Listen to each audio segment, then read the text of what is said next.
இனி summer holidays கண்ணு கால் GT ஹாலிடேஸ்க்கு பண்ணு. GT holidays, south India's #1 travel brand.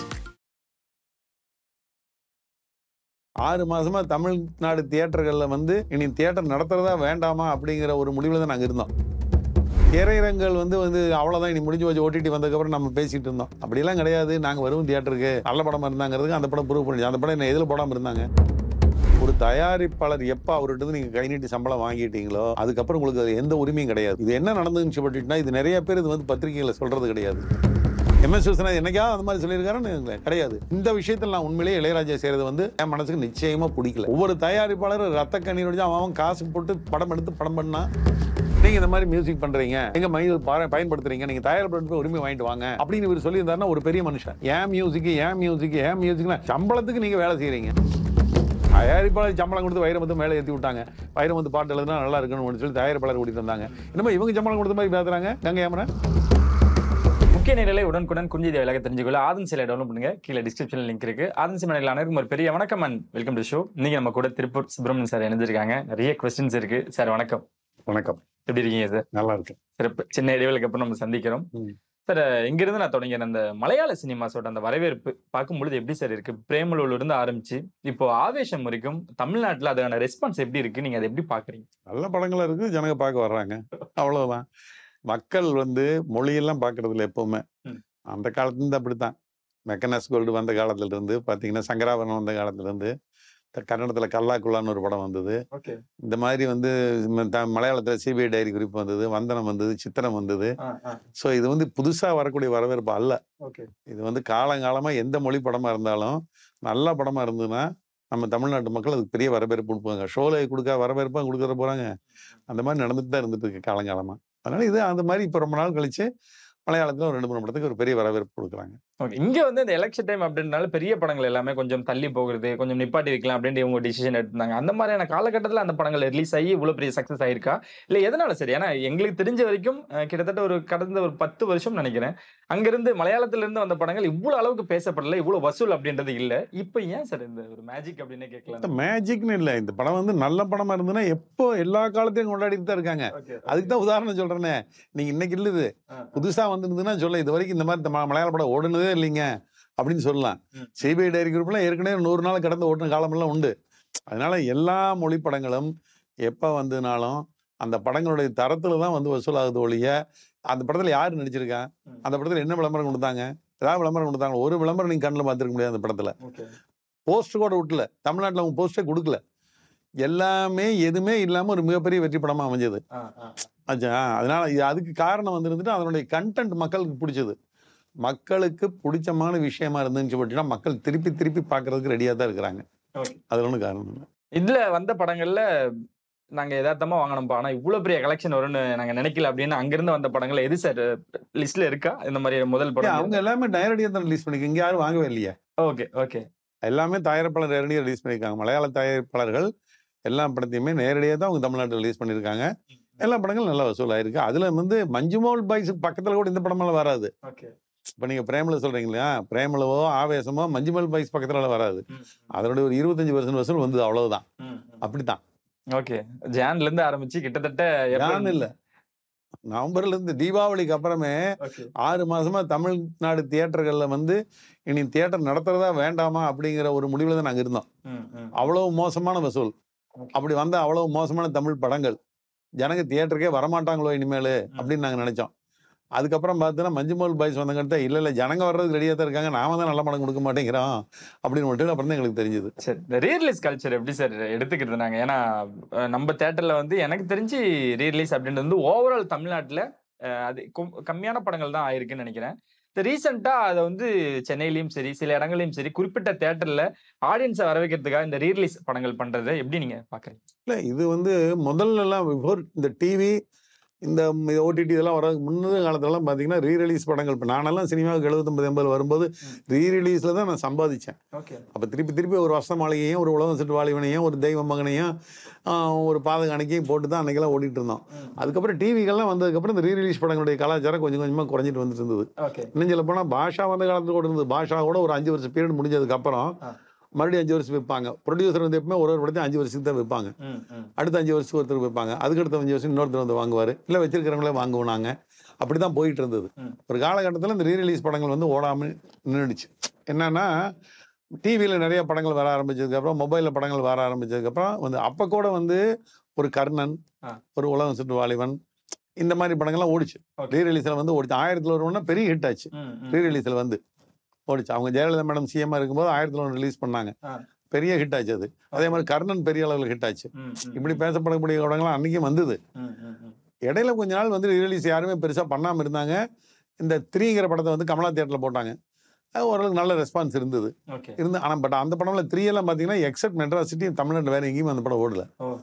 ரீரிலீஸில் எல்லாம் சுமாராக தான் போச்சு. வேற எங்கேயும் போகல. தமிழ் இங்கே வேணா போச்சு ஒழிய அங்கே போகல.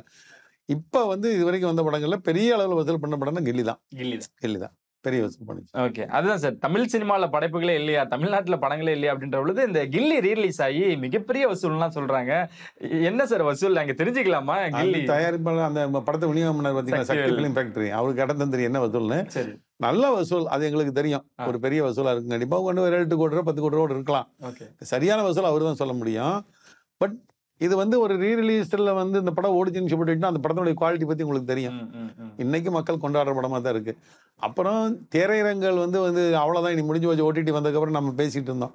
அப்படியெல்லாம் கிடையாது. நாங்க வரும் தியேட்டருக்கு நல்ல படமா இருந்தாங்கிறதுக்கு அந்த படம் ப்ரூவ் பண்ணிச்சு. அந்த படம் என்ன எதுல போடாம இருந்தாங்க, சேனல்ல மாத்தி மாத்தி மாத்தி மாத்தி போட்டுட்டே இருந்தாங்க. அந்த படத்தோட இதுல வந்து பாத்தீங்கன்னா ஓடிடிலயும் அந்த படம் வந்திருக்கு. கில்லி ஓடிடியில் இருக்கு. நீங்க எப்ப வேணாலும் பார்க்க முடியும். யூடியூப்லயே இருக்கு. எல்லாமே இருக்கு.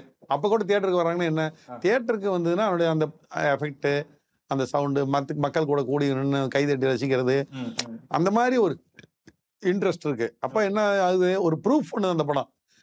நாங்க தியேட்டருக்கு வருவோம், நல்ல படம் மட்டும் நீங்க கொடுங்க அப்படின்னு மக்கள் சொல்றதுக்கு ஒரு, அதாவது இந்த தமிழ் சினிமா ஹீரோக்களுக்கு ஒரு எச்சரிக்கை அவங்க சொல்றது. ஆமா, உன்னுடைய பழைய படத்துக்கு தான் நாங்க வருவோம், புது படத்துக்கு வரமாட்டோம் அப்படிங்கிற மாதிரி. ஆடியன்ஸ் வந்து பெரிய படம் சின்ன படம் இந்த நடிகர் நடிச்சு அதெல்லாம் ஒண்ணுமே கிடையாது.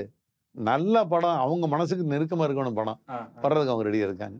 20 வருஷம் அப்புறம் இந்த ரீலீஸ் ஆகி நல்ல வரவேற்பு அப்படின்ற பட்சத்துல என்ன ரீசன் தெரிஞ்சுக்கலாம்? பஸ் இந்த காமெடி ட்ராக்னு அதுல தனியா இருக்கும், மாஸ் சாங்ஸ் இருக்கும், நல்ல கதைக்களம் இருக்கும், ஃபேமிலி சென்டிமெண்ட் இருக்கும்.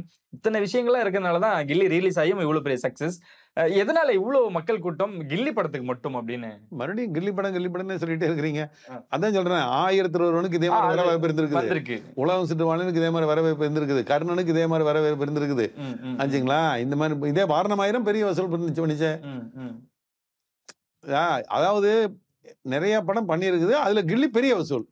அப்படித்தான் நீங்க வந்து ஸ்கேல் தான் வச்சுக்கணும் ஒழிய கில்லி மட்டும்தான் ஓடிச்சு சார், வேற ஒரு படமே ஓடல சார், கில்லி மட்டும்தான் ஓடிச்சு சார், ஒரு படமே ஓடலன்னு சொல்ல வேண்டியது இல்ல. கில்லியும் ஓடி விட்டது, கில்லி பெரிய வசூல். மற்ற படங்கள் வாரணமாயிரம் பெரிய வசூல் பண்ணிச்சு எல்லா பக்கம். வாரணமாயிரம் நல்ல வசூல் தான் பண்ணிச்சு. கம்பேருக்காக கேட்கல சார். ஏன்னா தீனா பில்லா இரண்டுமே வந்து May 1 ரிலீஸ் ஆயிருந்தது. அந்த அளவுக்கு ரெஸ்பான்ஸ் இல்லையோ அப்படின்ற விஷயம் ஒன்று இருக்கு. சிலர் சொல்றாங்க ப்ரொமோஷன் சரியா இல்ல அப்படின்ற மாதிரியும். இப்ப கில்லிக்கு என்ன ப்ரமோஷன் பண்ணாங்க? விஜய் வந்து ப்ரமோஷன் பண்ணாருன்னு அதுக்கு இல்ல. இந்த ப்ரமோஷன் வார்த்தையே பழைய படத்துக்கு பேச வேண்டிய அவசியமே கிடையாது. ஒரு ப்ரமோஷன் கிடையாது. அவங்களுக்கு நெருக்கமா இருந்ததுன்னா அந்த படம் வந்து பாக்குறாங்க மக்கள், பொதுமக்கள், அவ்வளவுதான். அப்புறம் ஏன் வரலைன்னு மட்டும் நம்ம எங்களை கேட்டீங்கன்னா எங்களுக்கு என்ன தெரியும்? நாங்க தியேட்டர்ல படம் தான் போட முடியும். பொதுமக்களை போய் ஏன் வரல நாங்க கேட்டு ஷார்ட்டா எடுத்து அவங்களுக்கு தியேட்டருக்கு வர சொல்ல முடியும்? எல்லாம் முடியாது. இந்த ரீரிலீஸ்னால கண்டிப்பா லாபம் இருக்கும். அதனாலதான் எல்லாருமே நம்ம அதை பண்றோம். அந்த டிக்கெட் பிரைஸ் அப்படின்ற பொழுது கில்லிக்கு எவ்வளவு சார் இருந்துச்சு? ஏன்னா மற்ற ரீரிலீஸ் படங்களுக்கு டிக்கெட் பிரைஸ் கம்மியா இருக்கும். கில்லி படத்துக்கு வந்து சில தியேட்டர்ல வந்து அதே பிரைஸ் எல்லாம் போட்டாங்க, அது எவ்வளவு வசூல் பண்ணிச்சு தெரியுங்களா அப்படின்ற மாதிரிலாம் சொல்றாங்க. இந்த ரீரிலீஸ் படங்களுக்கு டிக்கெட் பிரைஸ் கம்மியா தான் நம்ம பண்றதுக்கு என்ன ரீசன்? அது ஒரு ஊர்ல ஒரு மாதிரி பண்றாங்க. சென்னையிலே பாத்தீங்கன்னா சில தியேட்டர்கள் வந்து ரொம்ப கம்மியா ரேட் வைக்கிறாங்க, சில தியேட்டர்ல ரெகுலர் ரேட் தான் வைக்கிறாங்க. அதே மாதிரி எங்க மாதிரி கோயம்புத்தூர் மாதிரி இருக்கிற ஊர்களையும் சில தியேட்டர்ல வந்து சரியான ரேட்டு வைக்கிறாங்க, சில தியேட்டர் கம்மியான ரேட்டு தான் வைக்கிறாங்க. அது அவங்க தியேட்டருக்காருடைய விருப்பம். டிஸ்ட்ரிபியூட்டர் அவங்களும் சேர்ந்து அந்த மாதிரி ரேட்டு வைக்கிறாங்க. அதனால அதுல வந்து கில்லிக்கு தான் வந்து இந்த மாதிரி வாரணமாயிரத்துக்கு கூட தான் நம்ம ரெகுலர் ரேட்டு தான் வச்சிருக்கோம். ரெகுலர் ரேட்டு தான் நாங்களே வச்சிருந்தோம். ரெகுலர் ரேட்டு தான் வச்சிருந்தோம். அதெல்லாம் ஒண்ணும் இல்லை. ஓகே, இந்த கொஸ்டின் கண்டிப்பா உங்ககிட்ட கேட்க கூடாது தானே சார் இருந்தா கேட்டுறேன். ஆனா படம் நல்ல சக்சஸ். டிஸ்ட்ரிபியூட்டரும் ப்ரொடியூசரும் நேர்ல போய் அவருக்கு மாலை போட்டு கண்டிப்பா நீங்க வருஷத்துக்கு ஒரு படமாவது பண்ணுங்க அப்படின்றாரு. அதுக்கு அவர் ரியாக்ட் பண்றாரு. கமலா சினிமாஸ் ஓனர் போய் அதை சந்திக்கிறாங்க. இந்த மாதிரி ஒரு ரெக்வெஸ்ட் வச்சேன், அண்ணா ஓகேன்னாங்க அப்படின்ற மாதிரிலாம் சொல்றாங்க. விஜய்னால தமிழ் சினிமாக்கு லாஸா ப்ராஃபிட்டா சார் அவரு அரசியலுக்கு போறனால? இல்ல, அரசியலுக்கு போறதுனால லாஸா ப்ராஃபிட்டுங்கிறதுலாம் ஒண்ணுமே கிடையாது. அவரு இன்னைக்கு நல்ல ஃபார்மில் இருக்காரு, பெரிய வசூல் ஆகுது. அவர் அரசியலுக்கு போறத பத்தி நாங்க ஒன்றும் அப்ஜெக்ஷன் சொல்ல முடியாது. அவருடைய தனிப்பட்ட விருப்பம். அவர் அரசியல் இருந்துகிட்டே தாராளமா படம் நடிக்கலாம். இப்ப கமலஹாசன் நடிக்கலையா? அரசியல் இருந்துட்டு அவர் படம் நடிக்கலையா? சரத்குமார் அரசியல் இருந்து படம் நடிக்கலையா? டி ராஜேந்திர அரசியல் இருந்து படம் நடிக்கலையா? பாக்யராஜ் அரசியல் இருந்து படம் நடிக்கலையா? எல்லாருமே அரசியல் படம் நடிச்சு எம்ஜிஆர் நடிச்சிருக்காருல, அரசியல் இருந்து படம் நடிச்சிருக்காருல, எல்லாருமே நடிச்சுட்டு தான் இருக்கிறாங்க. அப்படி இருக்கும்போது இவர் மட்டும் நான் ரிட்டையர்ட் ஆயிருக்கேன்னு சொல்றேங்கிறது வேண்டியதில்லை. சினிமா இண்டஸ்ட்ரி வளர்ந்தா அவர் ஒரு பெரிய நடிகராக இருக்காரு, ஒரு பெரிய வசூலா பண்ணக்கூடிய ஒரு நம்ம குறிப்பிட்ட நபராக இருக்காரு. அப்படி இருக்கும்போது அவர் சினிமா இருந்தாருன்னா நல்லதுதான். ஓகே, அப்படிதான் நம்ம சொல்ல முடியும். ஆனா எல்லாத்தோட பார்வையிலும் எம்ஜிஆர் அவர்களோட கடைசி படம் அரசியலுக்கு வந்ததுக்கு அப்புறம் சரியா போகல அப்படின்ற ஒரு விமர்சனம் இருக்கு. அந்த ஒரு கால்குலேஷன்லயும் அந்த ஒரு பயத்தினாலையும் ஓகே நம்ம ஃபுல்லா நம்ம அதுல இறங்கிட்டோம் அப்படின்னா ப்ராஃபிட் ஆர் லாஸ், இந்த பக்கம் நடிகர்கள் ஒரு காம்படிஷன் அவங்க பாத்துக்கிட்டும் ஃபுல்லா அரசியல் பாத்துக்கலாம், அந்த மாதிரி இருக்க வாய்ப்புகள். அவர் தான் போய் கேட்கணும். இல்ல சார், அந்த மாதிரியான முடிவு அது எடுத்து அவருடைய முடிவு தான் சொல்றேன். ஒருத்தர் ஒரு மைண்ட் செட்டில் பண்ணுவாங்க. அவர் என்ன மைண்ட் செட்டில் அதை பண்ணாருன்னு சொல்லிட்டு நான் சொல்ல முடியாது இல்லையா? எம்ஜிஆரோட கடைசி படம் லாஸ்ட் தானே சார், அது சரியா போகல அப்படின்னு. எம்ஜிஆருடைய கடைசி படம் சொல்லிட்டுன்னா எல்லாருடைய படங்களும் லாஸ் இருக்கு, லாபம் இருக்கு இல்லையா? எம்ஜிஆர் வந்து அரசியலுக்கு வந்தது 71 72 காலகட்டத்தில் வந்தாரு. வந்ததுக்கு அப்புறம் வந்த படம் தான் உலகம் சுற்றும் வாலிபன், மெகா ஹிட். அவர் அரசியலுக்கு வந்த படம் தான் உரிமை குரல், மெகா ஹிட். அதனால அரசியலுக்கு வந்ததுனால வந்து அவருக்கு ஒன்று படம் அதான் ஆல் டைம் ஹிட் உலகம் சுற்று வாலிபன். எம்ஜிஆர் அதிமுக தொடங்கி தலைவர் ஆனதுக்கப்புறம் வந்த படம் தான் அது. உரிமை குரல் ஆல் டைம் ஹிட் தான் எம்ஜிஆர் அரசியலுக்கு வந்ததுக்கு அப்புறம் தான். இன்னும் நான் உங்களுக்கு 2 படம் தான் சொல்லியிருக்கேன், எனக்கு மற்ற படம்னு டக்குன்னு எனக்கு சொல்ல தெரியல. ஏன் இதயக்கணி அரசியலுக்கு வந்ததுக்கு அப்புறம் தான் வந்தது, பெரிய ஹிட் ஆச்சு. ஆச்சா, உழைக்குங்கிறவங்க அரசியலுக்கு வந்ததுக்கு அப்புறம் தான் வந்தது. அந்த மாதிரி எத்தனையோ படங்கள் அரசியலுக்கு வந்ததுக்கு அப்புறம் வந்தது, ஹிட் ஆகலையா? இப்போ கமலஹாசன் அரசியல் வந்ததுக்கு அப்புறம் விக்ரம் 2 ஓடலையா? ஓடிச்சுல. அப்புறம் இவர் மட்டும் என்ன அரசியலுக்கு வந்துட்டா படம் எம்ஜிஆர் கடைசி படம் ஓடல, அதனால அரசியலுக்கு வந்துட்டுனா படம் ஓடாமல் போயிருமோன்னு பயந்துட்டாரு. எதை வச்சு சொல்றீங்க நீங்க? கரெக்ட் தான் சார். அதுதான் அந்த ஒரு பயத்தினால அந்த முடிவு. அது எதுக்கு பயம் வரணும்? அரசியலுக்கு வந்ததுக்கு அப்புறம் எம்ஜிஆர் படம் ஓடி இருக்குது, விஜயகாந்த் படம் ஓடி இருக்குது, அரசியல் வந்ததுக்கு அப்புறம் கமலஹாசன் படம் ஓடி இருக்குது, அரசியல் வந்ததுக்கு அப்புறம் பாக்யராஜ் படம் ஓடி இருக்குது, டி ராஜேந்திர படம் ஓடி இருக்குது. அரசியல் அது ஒரு தனி ட்ராக், இது ஒரு தனி ட்ராக், அவ்வளவுதான். ஓகே, இங்க யாரு அடுத்த விஜய் அப்படின்ற ஒரு கேள்வி போய் உங்ககிட்ட கேக்குறதா, அடுத்த சிவகார்த்திகேயன் யாருன்ற அளவுக்கு இங்க கோடம்பாக்கத்துல அடுத்தங்கிற வார்த்தையே தவறான வார்த்தை. ஓகே, ஆச்சா, இதுல அடுத்தங்கிற பேச்சுக்கு இடம் கிடையாது. ஒரு படம் 2 படம் தான் சார் பண்றாங்க. ஆனா அதுக்குள்ளார இங்க இருக்கிறவங்க புஷ் பண்றதா இல்ல அந்த புதுசா வரக்கூடிய நடிகர்கள் யாரும் பண்றது கிடையாது. பத்திரிகைக்காரர்கள் டிவிக்காரன் தான் பண்றது.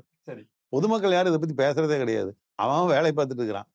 ஆச்சா, பொதுமக்களுக்கு யார் அடுத்த விஜய், யார் விஜய் எங்கேயுமே அவங்க ஆர்கியூ பண்ணிட்டு இருக்கிறது கிடையாது. பத்திரிகைகள் சேனல் ரொம்ப ஜாஸ்தி ஆயிடுச்சு. அவங்களுக்கு வந்து ஏதோ ஒன்று கான்ட்ரவர்சியாக பண்ணணும், அதுக்காக இவங்க பேசிட்டு உட்காந்துட்டு இருக்காங்க ஒழிய இங்கெல்லாம் அடுத்த விஜய் எதிரினா ஒருத்தரும் கிடையாது. படம் நல்லா இருந்தால் படம் ஓடும், படம் நல்லா இருந்தால் படம் எடுத்துக்கும், அவ்வளோதான்.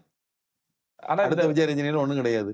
அந்த இதே சேனல் நீங்கள் எல்லாருமே வந்து கேட்டுட்டு இருந்தீங்க, துணிவு வாரிசு ஒரே நாளில் வருதா சார், உக்ரைன் போர் வந்துருமா அப்படின்னு கேட்டுருந்தீங்க. என்ன நடந்தது கடைசியில்? ஒன்றும் நடக்கல. அந்த 2 படம் அது பாட்டில் வந்துச்சு, ஓடிச்சு, புறப்பட்டு போயிடுச்சு, அவ்வளோதான். ஆனால் அந்த படம் வர்றதுக்கு முன்னால் 3 மாதத்துக்கு முன்னால் நீங்கள் பண்ண அலப்பறை இருக்குது பாருங்க, சாதாரண அலப்பறை கிடையாது. ஆமாம், 2 படம் வருதே சார், ரஷ்யாவுக்கு உக்ரைனுக்கு போர் வந்துச்சு சார், அது மாதிரி இருக்குமா சார், தியேட்டரில் எப்படி சார் இதெல்லாம் சமாளிப்பீங்க, நீங்கள் அப்படி பண்ணுவீங்களா? இப்போ ஒன்றும் பண்ணல. அது பாட்டு 2 ரசிகர்கள் வந்தாங்க, படம் பார்த்தாங்க, போயிட்டே இருந்தாங்க. ரசிகர்கள் எத்தனை நாளைக்கு படம் பார்ப்பாங்கன்னு நினச்சிருக்கீங்க நீங்கள்? ஒரே ஒரு நாள் தான் ரசிகர்கள் படம் பார்க்கறது. அடுத்த நாள் இருந்து பொதுமக்கள் தான் படம் பார்க்க வர்றாங்க. அந்த முதல் நாள் தான் ரசிகருடைய அலப்பறையெல்லாம். 2ஆவது நாள் டிக்கெட் கேட்டால் ரசிகர் வாங்க மாட்டேங்கிறாங்க. படம் நல்லா இருந்தால் தான் வாங்குவேன், வாங்க மாட்டாங்க. இது எம்ஜிஆர் சிவாஜி காலத்தில், தியாகராஜ பாகர் காலத்துல இப்படித்தான் நடைமுறை. ஆமா, இதான் சார் நம்ம சொன்ன மாதிரி நவம்பர்ல இருந்து சரியா படங்கள் நின்றோம். ஆனா இப்ப இருக்க ஒரு 2 படங்கள் பண்ணிட்டு சம்பளம் அதிகமா கேட்கறாங்க, இந்த மாதிரியான விஷயங்களா இருக்கு அப்படின்றது உங்க காதுகளுக்கும் வந்திருக்கும். இப்ப இருக்க நடிகர்களோட மைண்ட் செட் அப்படி ஆயிடுச்சுங்களா சார்? இங்க எப்படின்னா நல்ல படம் கொடுக்குறேன்னு போட்டிக்கு வர்றது கிடையாது, யார் சம்பளம் வச்சு வாங்குறாங்க அதுதான் இவங்களுக்கு போட்டி. அதாவது அந்த நடிகர் வந்து ஒரு ஹிட் கொடுத்துட்டாரு, நம்ம அதை விட ஹிட் கொடுக்கணும் அப்படின்னு நினைச்சிட்டு வேலை செய்யற ஆளுங்க ஒரு ஆள் கூட எனக்கு தெரிஞ்சு கிடையாது. இவங்களுடைய ஒரே என்ன அப்படின்னு சொல்லிட்டுனா, அந்த நடிகர் வந்து 30 கோடி வாங்கிட்டார்ல, நம்ம 10 கோடி தானே வாங்குறோம், நாம 35 கோடி வாங்கணும், நம்ம 40 கோடி வாங்கணும். இதுதான் இவங்களுடைய மைண்ட் செட்டு. நீங்க வெற்றியை கொடுத்து அதுல மூலமா நீங்க வந்து தக்க வச்சீங்கன்னா நீங்க வந்து ஒரு எம்ஜிஆர் ஆகலாம், ஒரு சிவாஜி ஆகலாம், ஒரு ரஜினிகாந்த் ஆகலாம், ஒரு கமலஹாசன் ஆகலாம். நீங்க இப்போ இதே விஜய் அஜித், மற்றவங்களையும் உதாரணத்துக்கு எடுத்துக்கிறீங்க, இதே விஜய் அஜித் ஆரம்ப காலகட்டத்தில் எப்படி படம் நடிச்சிட்டு தான் இவங்களெல்லாம் பார்க்க சொல்லுங்க, எப்படி சம்பளம் வாங்கிட்டு தான் இவங்களெல்லாம் பார்க்க சொல்லுங்க. அவங்க வளர்ற வரைக்கும் சூப்பர் குட்ல விஜய் வந்து இருந்துட்டு 6 படமோ 7 படமோ பண்ணியிருக்காரு. ஒரு படத்துக்கு கூட சம்பளம் பேசினது கிடையாது, எக்ஸப்ட் ஜில்லா. கடைசியா வந்து ஜில்லாவுக்கு வேணா சம்பளம் பேசி நடிச்சார ஒழிய, அதுக்கு முடிஞ்ச அந்த பூவே உனக்காகக்கோ, ஒரு துல்லா மனம் துல்லுமுக்கோ, ஒரு இதுக்கோ, லவ் டுடேக்கோ, ஒரு ஷாஜிகானுக்கோ எந்த படத்துக்கு சூப்பர் என்ன சம்பளம் கொடுத்தாங்களோ அதை வாங்கிட்டு தான் நடிச்சாரு. அது மாதிரி இன்னைக்கு இருக்கிற புதுமுக நடிகர்கள் என்ன நினைக்கணும்னு சொல்லிட்டுனா, நம்ம இன்னொரு விஜய் ஆகணும், இன்னொரு அஜித் ஆகணும், இன்னொரு ரஜினிகாந்த் ஆகணும், இன்னொரு கமலஹாசன் ஆகணும்னு நினைச்சீங்கன்னா, நீங்க முதல்ல சம்பளத்தில் கவனம் செலுத்தினீங்கன்னா நீங்க எந்த காலத்துலையும் ரஜினிகாந்த் விஜயகாந்த் ஆக முடியாது. நீங்க ஒழுங்கா படம் நடிங்க, நியாயமான சம்பளம் வாங்குங்க, நீங்க கண்டிப்பா நீங்க பெரிய லெவலுக்கு போகலாம். அது இல்லாம நான் ஒரே படத்தில் நடிச்சிருக்கேன், வாங்கின போன படம் 1 கோடி, இந்த படம் 25 கோடி, அடுத்த படம் எனக்கு 100 கோடி, நான் ஒரு விஜய் ஆகணும், அஜித் ஆகணும், சம்பளத்துக்கு போனீங்கன்னு சொல்லிட்டுனா நீங்க கடைக்கு ஓடி தான் போகிறோம். ஓகே. அவங்களோட மைண்ட் செட் அந்த முதல் நாள் வர கூட்டமும் அந்த ஓடிடில நடக்கிற பிசினஸ் அதை வச்சு தான் அவங்க அவ்வளவு தூரம் கற்பனை பண்ணிக்கிறாங்க. அதுல இருந்து சொல்ற மாதிரி இவங்க போட்டியே சம்பளம் வாங்குறதுலாம் போட்டி இருக்குது, நல்ல மாணவன் கொடுக்குறதுல போட்டி கிடையாது இவங்க கிட்ட. அது இல்லை, அது இல்லாதனாலதான் ஜனங்க தியேட்டருக்கு வர மாட்டேங்கிறாங்க. சார், ரஜினிகாந்த் அவர்கள் கூலி டைட்டில் டீசர் பாத்தீங்களா? உங்களுக்கு எப்படி இருக்கு? ரொம்ப நல்லா. அதான் விஜய் ஒரு பக்கம் வெளியே போறாரு, வருத்தம் அப்படின்லாம் நிறைய பேர் சொல்லிட்டு இருந்தாலும் இவரோட வேகம் எப்படி சார் இருக்கு இந்த வயதுல? இந்த வயதுல நல்லா தான் பண்றாரு. கூலி அருமையா இருக்கு, ட்ரைலர் நல்லா இருக்கு. அந்த அவருடைய ஸ்டைலு மற்றது போக்குவரத்து எல்லாம் இப்போ எப்படி ஒரு ஜெயிலர் மாதிரி அது ஒரு எதிர்பார்ப்புள்ள படமா தான் இருக்கும். நல்லபடியா பண்றாரு. நீங்க இதையும் பார்த்திருப்பீங்க, இளையராஜா அவர்கள் இந்த மாதிரி இசையை பயன்படுத்திட்டாங்க அப்படின்றது சன் பிக்சர்ஸ் மேலேயும் அந்த படக்குழுவினர் மேலேயும் கேஸ் போட்டது. இளையராஜா அவர்கள் இப்ப இருக்க யங்ஸ்டர்ஸ்க்கு ஒரு முன்னுதாரணம் அப்படின்ற ஒரு விஷயம். ஆனா இந்த மாதிரி விஷயம் நடக்கிறப்போ கரெக்ட் நினைக்கிறீங்களா சார்? கண்டிப்பா அது கரெக்ட் இல்ல. நான் ஆரம்பத்திலிருந்து சொல்லிட்டே இருக்கிறேன், எனக்கு உண்மையிலே மிகப்பெரிய வருத்தம் தான். இளையராஜா மாதிரி ஒரு லெஜெண்ட், அதாவது சினிமா இண்டஸ்ட்ரியில வந்து இருந்துட்டு ஒரு பெரிய மிகப்பெரிய ஒரு ஆளுமை அவரு இந்த மாதிரி தன்னுடைய பாடல்களை பயன்படுத்தக்கூடாது, தன்னுடைய இதை பயன்படுத்தக்கூடாது, நோட்டீஸ் கொடுக்கறது. அது முதல்ல ஒரு தயாரிப்பாளர் எப்ப அவர்கிட்ட நீங்க கை நீட்டி சம்பளம் வாங்கிட்டீங்களோ அதுக்கப்புறம் உங்களுக்கு அது எந்த உரிமையும் கிடையாது. இது என்ன நடந்துன்னு சொல்லிட்டுனா, இது நிறைய பேர் இது பத்திரிகைகளை சொல்றது கிடையாது. காங்கிரஸ் ஆட்சி நடந்த காலத்துல ஒரு பெரிய மியூசிக் டைரக்டர் ஹிந்தியில, எனக்கு அவருடைய பேர் கரெக்டா தெரியல, ஏதோ ஒரு பெரிய குல்சன் குமாரா என்னமோ ஒரு மியூசிக் டைரக்டர், அவரு இவங்க சோனியா காந்தி மேடத்துக்கிட்ட சொல்லி அந்த காலகட்டத்தில் அவங்க இருந்துட்டு இந்த மாதிரி காப்பிரைட் இசையினுடைய காப்பிரைட் இசையமைப்பாளருக்கு உண்டுன்னு முடிச்சு மத்திய அரசு ஒரு சட்டம் போட்டிருக்காங்க. அந்த சட்டம் போட்டப்ப இந்த தயாரிப்பாளர்கள் யாருமே அந்த சட்டத்தை பத்தி பெருசா பேசிக்கல. இது மிகப்பெரிய மிஸ்டேக் தயாரிப்பாளர் தரப்புல இருக்குது. அந்த சட்டம் வந்தப்ப இந்த ஆல் ஓவர் ஒட்டுமொத்த சினிமா இண்டஸ்ட்ரி அதை எதிர்த்துட்டு கொண்டாதையா. ஏன்னா எல்லா வேலையும் எல்லாரும் உதாரணம் சொல்றாங்க பாத்தீங்கன்னா, இந்த மாதிரி தான் கட்டடம் கட்டுறாரு என்ஜினியர், கட்டடம் கட்டினா அவர் வேலை முடிஞ்சு போச்சு. அந்த மாதிரி இதுவும் நீங்க ஒரு மியூசிக் டைரக்டர், நீங்க சம்பளம் வாங்கிட்டீங்க, இலவசமா நீங்க மியூசிக் போட்டு கொடுத்துருந்தீங்கன்னு வைங்க, உங்களுக்கு ரைட் இருக்கு. நீங்க சம்பளத்தை அதுக்குள்ள எல்லாம் வாங்கிட்டீங்க, ஆர்கெஸ்ட்ராவில் இருந்து எல்லா இடத்துக்கிட்ட இருந்து சம்பளத்தையும் வாங்கிட்டீங்க, வாங்கிட்டு மறுபடியும் நான் தான் எனக்கு தான் உரிமை இருக்குது அப்படின்னு சொல்றது இது எந்த விதத்துல ஏற்படுது? என்னால அது ஏத்துக்கவே முடியல. அதையா அதாவது நம்ம இளையராஜா நாட்டொன்னே இளையராஜா வரட்டும், ஏஆர் ரஹ்மான் இருக்கட்டும், மற்றவங்க எல்லாம் ஒரு எம்எஸ் விஸ்வநாதனோட இவங்களாம் ஆளுமையா இருக்கிறாங்க. எம்எஸ் விஸ்வநாதன் என்னைக்காவது அந்த மாதிரி சொல்லியிருக்காருன்னு கிடையாது. இந்த விஷயத்துல நான் உண்மையிலேயே இளையராஜா செய்யறது என் மனசுக்கு நிச்சயமா பிடிக்கல. இது நியாயம் அல்ல. ஒவ்வொரு தயாரிப்பாளரும் ரத்த கண்ணீர் வச்சு அவன் காசு போட்டு படம் எடுத்து படம் பண்ணா அவனுடைய வேலையெல்லாம் என்ன கஷ்டம் இருந்துட்டு இருந்தது, எங்கெங்க கடன் வாங்கினா, எப்படி இப்படி வட்டி கொடுத்தா, அந்த தயாரிப்பாளர் எத்தனை பேர் காணாமல் போயிட்டாங்க. அவங்களுக்கெல்லாம் இருந்துட்டு நீங்க அவங்களுக்கு அந்த பணம் வரணும்னு நீங்க சொல்லி போராடினீங்கன்னா அதுல நியாயம் இருக்கு. அதாவது தயாரிப்பாளர்கிட்ட நீங்க உரிமை வாங்காம நீங்க இந்த மாதிரி மியூசிக் பண்றீங்க, எங்க மையம் பயன்படுத்துறீங்க, நீங்க தயாரிப்பாளர் போய் உரிமை வாங்கிட்டு வாங்க அப்படின்னு இவர் சொல்லியிருந்தாருன்னா ஒரு பெரிய மனுஷன். அதை விட்டு போட்டு ஏன் மியூசிக்னா சம்பளத்துக்கு நீங்க வேலை செய்யறீங்க.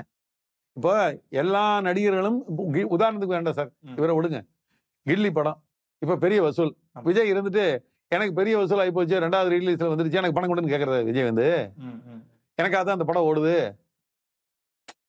ஏன் விஜய் கேட்கலாமே? இவருக்கு இருக்கிற உரிமை விஜய்க்கு இல்லையா? இவருக்கு இருக்கிற உரிமை ரஜினிகாந்துக்கு இல்லையா? எல்லா படம் ரீரிலீஸ்ல ஓடுதா இல்லையா? அந்த நடிகர்கள் எனக்கு பணம் வேணும் கேட்கறதா? என்ன இவர் பேசுறாரு? இவர் இந்த இண்டஸ்ட்ரியில இருந்து இத்தனை பேர் இருந்துகிட்டு இருக்கிறோம், எல்லாம் பண்ணிட்டு இருக்கோம். இது உண்மையிலேயே இருந்துட்டு பொதுமக்கள் கூட இதை என்ன நினைக்கிறாங்கன்னு சொல்லிட்டுனா, ஏன் இவ்வளவு பெரிய ஒரு, அதாவது இவரை சினிமாவுக்கு வந்தப்போ அன்னக்கிளி வந்ததுக்கு அப்புறம் ஒரு 4-5 வருஷம் கழிச்சு நான் இன்னைக்கு வரைக்கும் இளையராஜா நான் சந்திச்சு நேரில் பேசுறதுக்கு எனக்கு சந்தர்ப்பம் இல்லை. ஒன்றும் நான் பெருசா இந்த மாதிரி அழட்டிக்க மாட்டேன். நடிகர்கள் கூட தான், மியூசிக் டைரக்டர் கூடயோ பாடகர்கள் கூட எங்களுக்கு எல்லாம் பெரிய தொடர்பு ஒன்றும் கிடையாது. அவரு நல்லா வளர்ந்து வர்ற காலத்துல தயாரிப்பாளர்கள் எல்லாம் அவரை கொண்டாடுனாங்க. சாமின்னு இளையராஜா பிரசாத் ஸ்டுடியோக்கு வந்தாருன்னு சொல்லிட்டு அவர் உள்ள வந்தோன்னே ஒரு 10 பேராவது காலை தொட்டு கும்பிடுவாங்க. அப்படி தயாரிப்பாளர்கள் உங்களுக்கு மரியாதை கொடுத்து வச்சிருக்காங்க இண்டஸ்ட்ரியில. ஆச்சா, நீங்க இருந்துகிட்டு அப்படி ஒரு பெரிய மரியாதை இருக்கிற நீங்க இந்த மாதிரி எனக்கு உரிமை இருக்குது, என்னுடைய மியூசிக்கு ஏன் நான் தான் போட்டேன். நீங்க மியூசிக் போட்டீங்க சார், எதுக்காக போட்டீங்க சார்? அந்த தயாரிப்பாளருடைய ஸ்டோரி, என்னுடைய சிச்சுவேஷனை வச்சு நீங்க மியூசிக் போட்டீங்க. உங்களுக்கு என்ன பணம் வேணும்? 1 லட்சம் சம்பளம் வாங்கின காலத்துல 1 லட்சம் வாங்குனீங்க. 50 லட்சம் சம்பளம் வாங்கினது 50 லட்சம் வாங்குனீங்க. பணம் வாங்குனீங்கன்னாவே அதோட உங்களை ரைட் முடிஞ்சு போச்சு. அதான் சொல்றேன். இப்போ ஒரு படத்துல நடிக்கிற எல்லாரும் அவங்க ரைட்டு கேட்கறதா? இசையமைப்பாளர் மாதிரி நீ வந்து இருந்தா ஹீரோ கேட்கறது இனிமேலு எனக்கு வேணும், என்னுடைய பில்லா ஓடிடுச்சு, எனக்கு பணம் வேணும்னு அஜித் குமார் ரஜினி வந்து கேட்கறதா? இல்ல கில்லி ஓடிடுச்சுன்னு விஜய் வந்து கேட்க சொல்றீங்களா? எனக்கு சினிமாவுக்கு வந்த காலத்துக்கு அப்புறம் இளையராஜா இந்த மாதிரி செஞ்ச நடைமுறை உண்மையிலேயே மிகப்பெரிய தவறுன்னு தான் நான் சொல்லுவேன். இன்னொரு விவாதம் போயிட்டு இருக்கு சார். பாட்டுக்கு எது முக்கியம்? இசையா, வரிகளா? அதுவும் போயிட்டு இது இருக்கு. அப்புறம் இந்த கண்ணதாசன் சொன்ன மாதிரி தான். கொடி அசைந்ததும் காற்று வந்ததா, காற்று வந்ததும் கொடி அசைந்ததா. இதுக்கெல்லாம் அப்படியெல்லாம் ஒண்ணும் கிடையாது. பாட்டு 2 பேருமே சம்பளத்துக்கு பாட்டு எழுதுனீங்க. அவ்வளவுதான். 2 பேருமே சம்பளத்துக்கு மியூசிக் போட்டீங்க. உங்க 2 பேருக்கு அதுக்காக நீங்க 2 பேரும் பேசக்கூடாது. தயாரிப்பாளருக்கு தான் உரிமை இருக்குது. தயாரிப்பாளர் தான் அதனுடைய உயிர் நாடி. அந்த தயாரிப்பாளர் ஏதோ ஒருத்தர் வேற கங்கையமரம் வேற சொல்றாரு, நாங்க தான் வந்து வைரமுத்தை வந்து நாங்க மேல ஏத்தி விட்டோம். நீங்க எங்க ஏத்தி விட்டீங்க? தயாரிப்பாளர் சம்பளம் கொடுத்து வைரமுத்து மேல ஏத்தி விட்டாங்க. வைரமுத்து பாட்டு எழுதுனா நல்லா இருக்கணும்னு சொல்லி தயாரிப்பாளர் கூட்டிட்டு வந்தாங்க. இன்னும் இவங்க சம்பளம் கொடுத்த மாதிரி பேசுறாங்க கங்கையமரம். நீங்க ஏதாவது வைரமுத்துக்கு எத்தனை படம் கொடுத்தீங்க நீங்க? இன்னும் நாங்க தான் படம். நீ படம் கொடுத்து நீ எடுத்தேயா படம்? நீ படம் எடுத்திருக்கீங்கன்னு வைங்க. ஆமா, நாங்க வந்து பாவலர் கிரியேஷன் படம் எடுத்தோம். 10 படம் எடுத்தோம். 10 படத்துக்கு நாங்க வந்து வைரமுத்துக்கு தான் சான்ஸ் கொடுத்தோம்.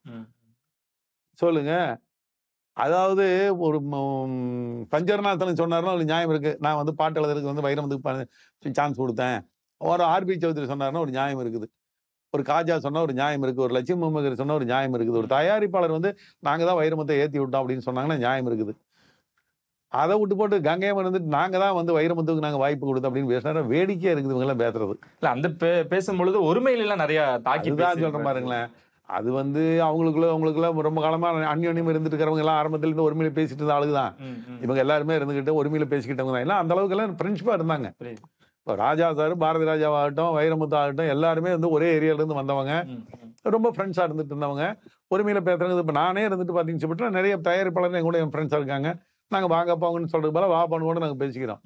அது ஒரு பெரிய மேட்டரே கிடையாது. அது வந்து அவங்களுடைய ஏஜ் எல்லாம் ஒரே ஏஜ் குரூப், எல்லாம் ஃப்ரெண்ட்ஸா பழகினவங்க. அதனால வாபான்னு பேசுறாங்கன்னு சொல்லிட்டு அதெல்லாம் ஒரு பெரிய மேட்டர் நான் பேசுறது அவசியம் இல்லை. இவங்களுடைய ஆப்ஜெக்ட் என்ன? எங்களுக்கு உரிமை இருக்குன்னு சொல்றது, உங்களுக்கு எந்த உரிமையும் கிடையாது. அதுதான். சரி சார், இப்ப பாதி மாதங்கள் முடிஞ்சிருச்சு. அடுத்த வர பாதி மாதங்கள் பெரிய பெரிய ப்ராஜெக்ட்ஸ் இருக்கு. என்ன மாதிரி சார் எதிர்பார்ப்புகள் இருக்குங்களா? இருக்கு, எல்லா படத்துக்குமே பெரிய எதிர்பார்ப்பு இருக்குது. இப்போ அடுத்தாப்புல பாத்தீங்கன்னா இந்தியன் 2, தங்கலான் வருது, கங்குவா வருது, பின்னாலேயே வந்து வேட்டையன் வருது, கமலஹாசன் சாருடைய அந்த படங்கள் வருது. எல்லா படங்கள் லைனப்பா இருக்குது. கோட் வருது, விடாமுயற்சி வருது. இந்த வருஷம் ஒரு 6-7 படம் 10 படம் பெரிய படம் இருக்கு. எல்லாமே இந்த வருஷம் ரிலீஸ் இருக்கு. நல்லா இருக்கும்னு நான் நம்புறேன். சார் ரொம்ப நன்றி சார். நிறைய விஷயங்கள் வழக்கம் போல எங்களோட பகிர்ந்துக்கிட்டாங்க. நியூ நெட்ஸ்ல உங்களை சனிமுறை விழுந்து எடுக்கிறேன். நான் முன்மொழி. நன்றி, வணக்கம்.